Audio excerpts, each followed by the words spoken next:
is with a heavy heart and a deep sense of concern about the ongoing violence, chaos, and unrest in many parts of Nigeria that I make this appeal to the government and people of our dear country, Nigeria, to eschew violence and embrace peace and dialogue in finding solutions to the challenges we face as a country.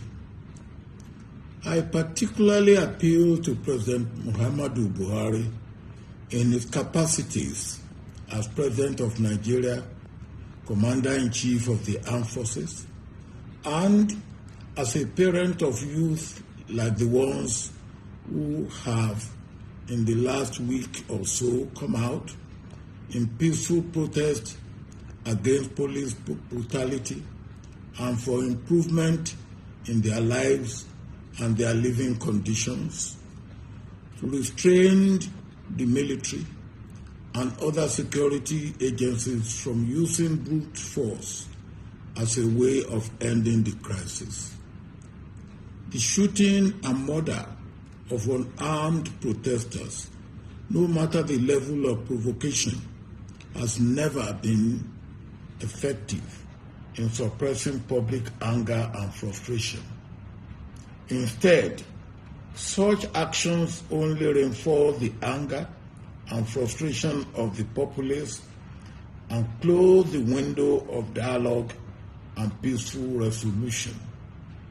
It is clear that Mr. President and his lieutenants did not exhaust the opportunities for dialogue with the protesters before resorting to use of force.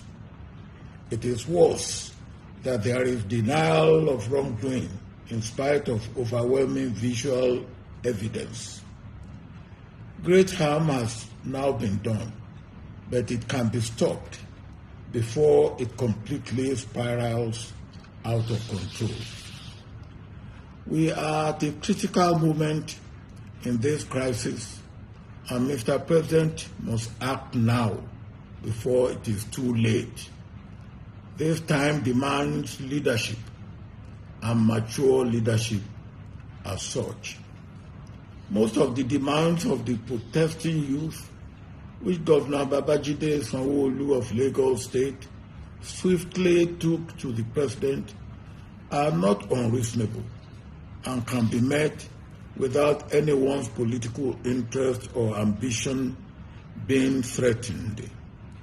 It is imperative that leaders at all levels, starting with Mr. President, must demonstrate meekness, humanity, humaneness, and sincerity in meeting the legitimate demands of the protesters and ensuring that justice is served where it must be served.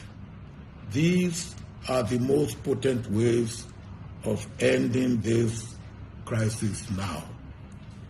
The youth too, I will want you to give peace a chance while making your legitimate demands.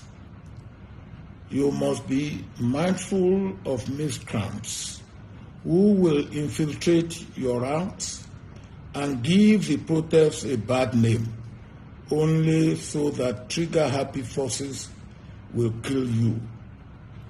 The destruction and looting of public and private properties will only hurt all of us and set us back. The targeting of individuals and groups for attacks and reprisal attacks will only further widen our divisions, escalate the crisis, and threaten our fragile unity. This is yet another moment when our nation is on the edge of a cliff. Our individual and collective actions now and in the next few days will determine where we will go as a nation. May God help us in taking the right steps in the right directions.